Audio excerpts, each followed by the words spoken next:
Hey everybody, so in a previous video I talked about the idea of giving yourself an A.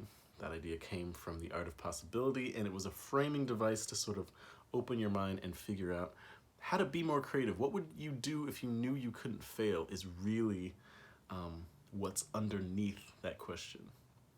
And so I wanted to explore that a little bit further and really start to think about what are the big blockers that get in the way of us showing up as allies? And as I've been doing this course now for a few months and sort of seeing how people show up to the first few weeks when, it's like, I got the answer. All you gotta do is do all this stuff and everything will be okay. And they run into themselves.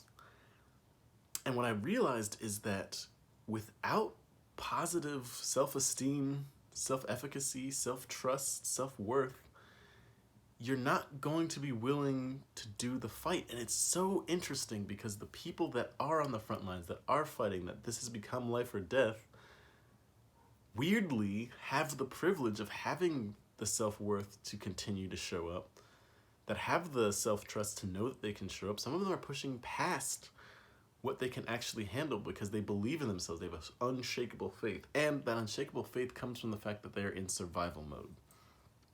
And while I appreciate the people that are showing up in survival mode because they care about this, science tells us that when we're in the fight, flight, freeze response, and most of these people are in fight, our prefrontal cortex turns off. And if our prefrontal cortex is not on, we're not necessarily making the wisest, most rational, compassionate decisions. We're just doing what we know that we can trust to pull off. So we need a new model. We need a way for people to look at the problems of our world and instead of from the guilt, shame, avoidance spiral or from any sort of like trauma, be able to say, okay, I can see myself clear enough that I know my strengths, I know my worth, I know how I can show up, and I know how I can affect things, and I'm going to do that with confidence while continually upping my skills every single day.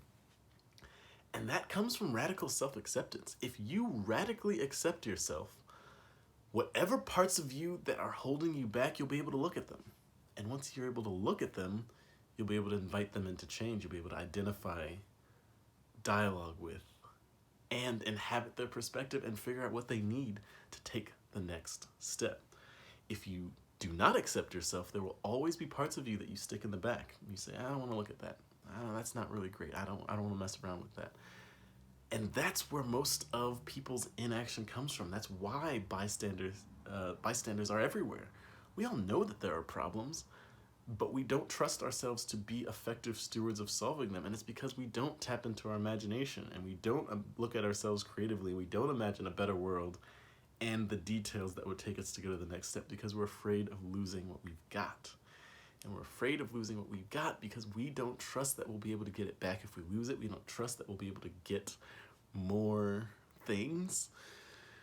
And so I really want to take this opportunity to just like reframe the whole thing. Like if you don't trust yourself, you're not showing up as a good ally. And if somehow you are showing up as an ally and you don't trust yourself and you don't have radical self-acceptance, you're still doing the whole movement a disservice because you're not showing up as your best self.